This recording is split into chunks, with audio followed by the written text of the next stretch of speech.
भारत की तरफ से बड़ा कदम, दुश्मनों को नहीं हो रहा हजम। चीन और पाकिस्तान गड़ाए हैं नजरें भारत पर। भारत ने कर दिया बड़ा ऐलान।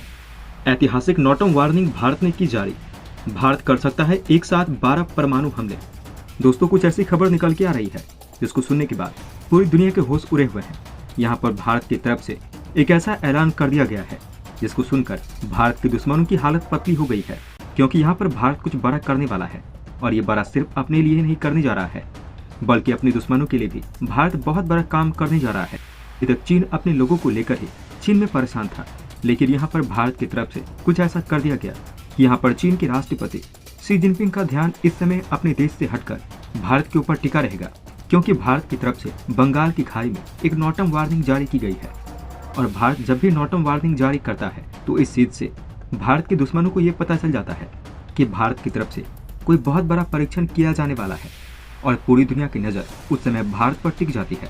ठीक वैसे ही जैसे इस समय चीन की टिकी हुई है, पाकिस्तान की टिकी हुई है।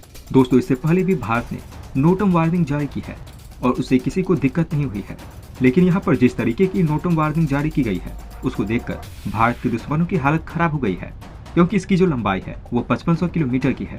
जी हाँ, आप बिल्कुल सही सुन रहे हैं, 5500 किलोमीटर को नॉटम वार्निंग में डाल दिया गया है। यहाँ पर भारत अपनी एक मिसाइल का परीक्षण करने वाला है। यहाँ तक कि भारत ने इससे पहले जितनी भी नॉटम वार्निंग जारी की है वो सब इसके आगे कुछ भी नहीं है।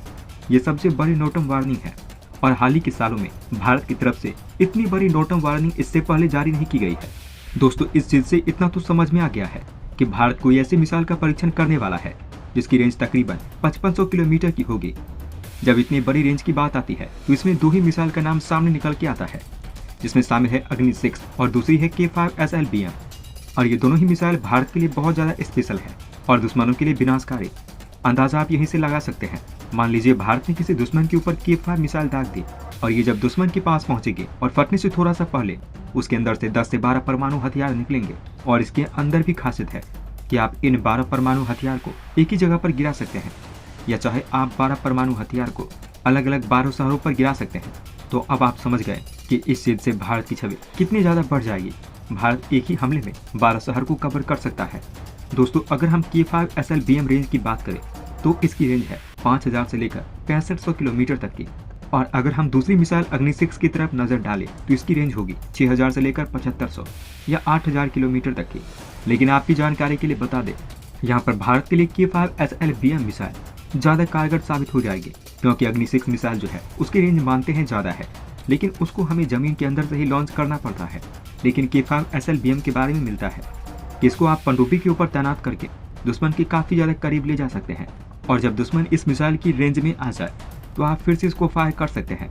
लेकिन अग्नि 6 के साथ ऐसा नहीं है, इसलिए अग्नि 6 से ज्यादा इसको बेहतर बताया जा रहा है।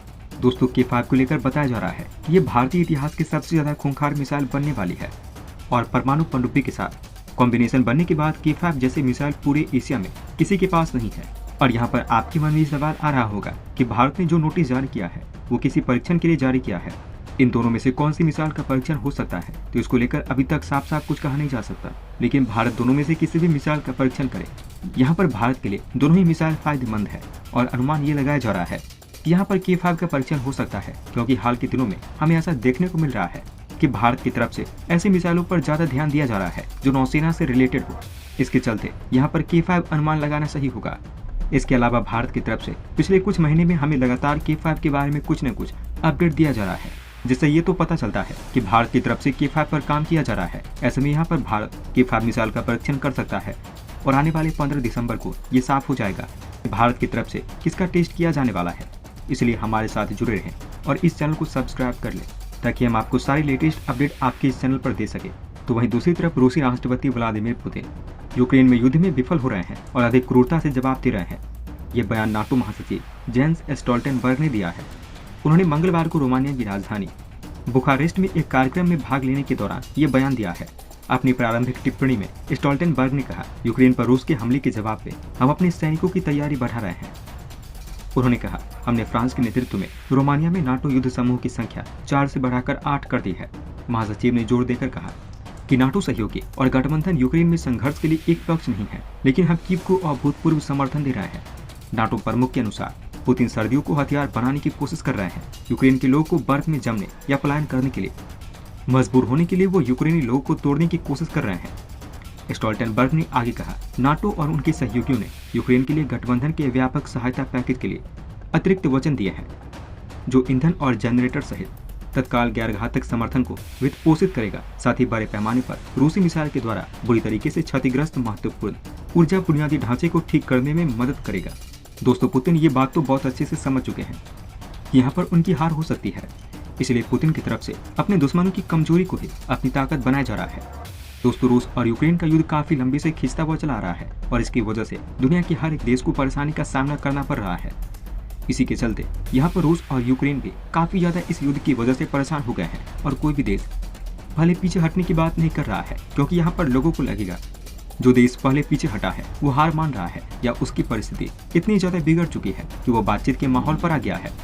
ऐसे में कई देशों की तरफ से इन दोनों देशों के ऊपर दबाव भी बनाने की कोशिश की जा रही है कि यहाँ पर युद्ध को खत्म किया जाए, और इससे भारत ने अपनी बहुत मुख्य भूमिका भी निभाई हुई है। लेकिन यहाँ पर कुछ भी हल निकलता हुआ दिखाई नहीं दिया है। अभी रूस और यूक्रेन की स्थिति इतनी बेहतर नहीं हो सकी है। यहाँ पर तो दोनों देशों की तरफ से एड़ी चोटी का जोर लगाया जा रहा है और इस युद्ध को अपनी जीत के नाम पर रखने का प्रयास किया जा रहा है, और यही एक मुख्य वजह है जिनकी वजह से ये युद्ध लंबा खिंचता हुआ चला जा रहा है। चीन ने किया खतरनाक हाइपरसोनिक इंजन का परीक्षण। अब दुनिया में सबसे तेज उड़ेंगे ड्रैगन के फाइटर जेट। दोस्तों, चीन ने हाल ही में ऐसे हाइपरसोनिक इंजन का टेस्ट किया है जो फाइटर जेट को आश्चर्यजनक गति प्रदान कर देगा। इस इंजन की खासियत स्पीड के साथ उनकी कम आवाज होगी, क्योंकि जब कोई फाइटर जेट साउंड बैरियर तोड़ता है तब तेज सोनिक बूम होता है, लेकिन ये फाइटर जेट सोनिक बूम के अलावा कोई आवाज नहीं करेगा। इसके पीछे इसका ईंधन है। चीन ने इस इंजन में पारंपरिक हाइड्रोजन फ्यूल के बजाय एविएशन कैरोसिन का इस्तेमाल किया है। असल में अब तक ऐसी तकनीक नहीं बनी थी जिसमें कोई फाइटर जेट इतनी गति में उड़ सके, और अगर कोई फाइटर जेट उड़ती भी थी तो फट जाती थी, इसका इंजन ब्लास्ट कर जाता था। लेकिन अब चीन का दावा है कि उन्होंने ऐसा हाइपरसोनिक इंजन बना लिया है जो फाइटर जेट को 11,113 किलोमीटर प्रति घंटे की गति से उड़ा सकता है। इस इंजन का नाम है kerosene based detonation engine. Detonation engine fighter jet को आगे बढ़ाने के लिए शॉक्सवेव की सीरीज बनाता है। शॉक्सवेव की ये सीरीज उसके छल्ले जैसे चैनल में इंजन के तेज बहाव से बनती है, यानी इंजन के छल्लों में एक राउंड ईंधन बहा, उसे तेजी से जेट को आगे फेंका, दूसरे राउंड में ये गति और बढ़ा दी। डेटोनेशन इंजन पारंपरिक हाइपरसोनिक इंजनों की तुलना में ज्यादा ताकत पैदा करते हैं। असल में ये इंजन स्क्रैमजेट से भी ताकतवर होते हैं। अमेरिका फिलहाल स्क्रैमजेट इंजन पर काम कर रहा है। इस इंजनों की मदद से लंबी दूरी की यात्राएं बेहद कम समय में पूरी की जा सकती है, लेकिन फाइटर जेट में इसका इस्तेमाल खतरनाक हो सकता है। चीन ने अपने नए इंजन का test GF-20 hypersonic shock tunnel में किया है। ये दुनिया की सबसे बड़ी शॉक टनल है। चीन ने इसी में डेटोनेशन इंजन का टेस्ट किया है, जिसे 11,113 किलोमीटर प्रति घंटे की गति हासिल की है।